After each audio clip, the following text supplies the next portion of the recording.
What's going on, YouTube? We're back here with Modern Man today with my first ever bolt gun. This is a 308 BERGARA in the Element chassis with a Miopta LPVO on here. This was a very expensive build that I happened to snag for a really good price. So I'm just gonna give you guys my honest opinion on it. I'm not gonna lie, I'm not very familiar with distance shooting and bolt guns and all that. This is my first one. Happens to be a really nice one. So without further ado, let's get into it. If you guys are new to the channel, do me a huge favor, like, comment, and subscribe. So I keep pushing out content, giving you guys cool stuff like this. So let's get started. So I've been in the realm of ARs, pistols, shotguns, all that. I wanted to venture out, try something different. I wanted a bolt gun, wasn't sure what caliber, 6.5, 308, 338 Lapua, 300 Win Mag. There's a ton of options out there, right? I wanted something tactical, something cool.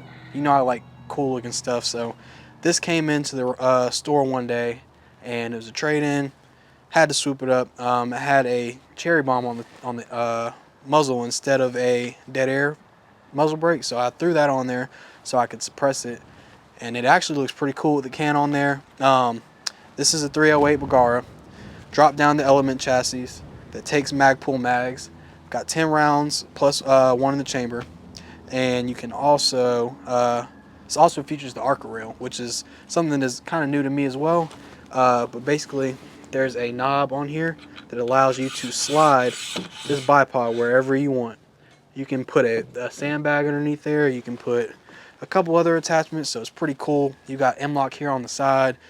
You could also add weights. I'm assuming if your rifle was a little bit light to kind of help with recoil. But this gun is heavy. It's heavy. It's bulky, but it's good for long range distance shooting. This scope is, I think, well over $1,400, so it's an expensive scope on here. 5x30 by 56. It is illuminated. It's got your windage and elevation knobs here on the side that I'll show in the video. Bolt gun with a safety on it. It's also got a level here on the back of the chassis. Adjustable stock with a cheek riser on here.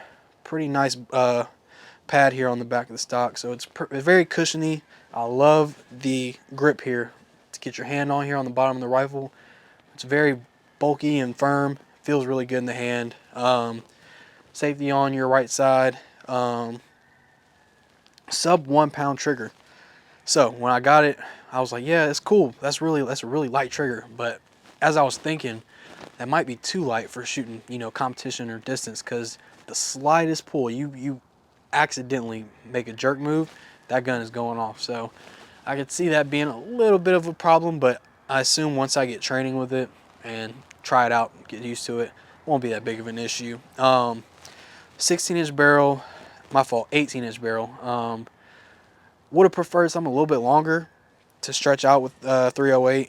With 308 you kind of got to lob it, whereas 6.5 kind of maintains its course out to about 1,000 yards. So there's something I would change about it. I can get a BERGARA barrel easily. Their manufacturer is close to me. It does come with Night Force rings on here for the scope mount, which is pretty slick.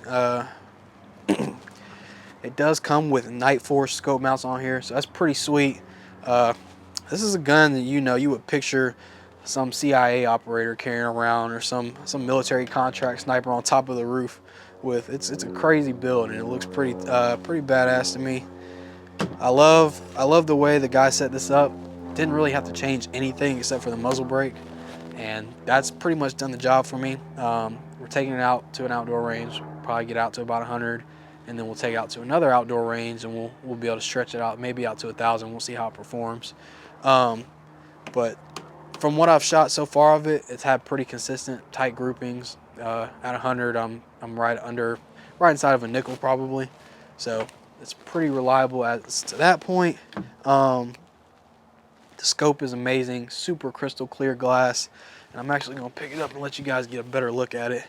So it's pretty hefty. It's a big gun. The stock is not adjustable, it's fixed, so that's not going to conceal the gun much more, but I guess the shorter barrel kind of makes up for it. Scope caps are Vortex, See if you guys can kind of see in there.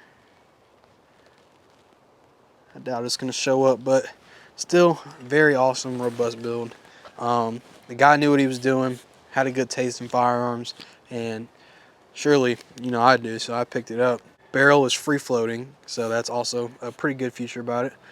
Not a lot of interference here. The weight of this gun is heavy again, so carrying it around is a bit of a pain. I'm not against getting a sling for it, honestly. That's something I'm surprised I haven't done yet, but I don't really carry it around a whole lot to where I would think I would need it. Just to have, though, even if it's just QD, I can pop it on and off real quick. That'd be pretty sweet. Really love the way that this gun was set up as I bought it, so I can't complain. I'm not going to go too in detail with this review just because, I mean, it's pretty self-explanatory. It's a bolt gun, very well put together, sub 1 pound trigger, safety, got the level on the chassis, awesome scope, cool muzzle brake, even better bipod, so can't complain. Alright, if you guys enjoyed this video, do me a huge favor, like, comment, and subscribe to the channel. It's the way I keep pushing out content. Got a lot more cool videos on the way. So, enjoy. See you guys next time.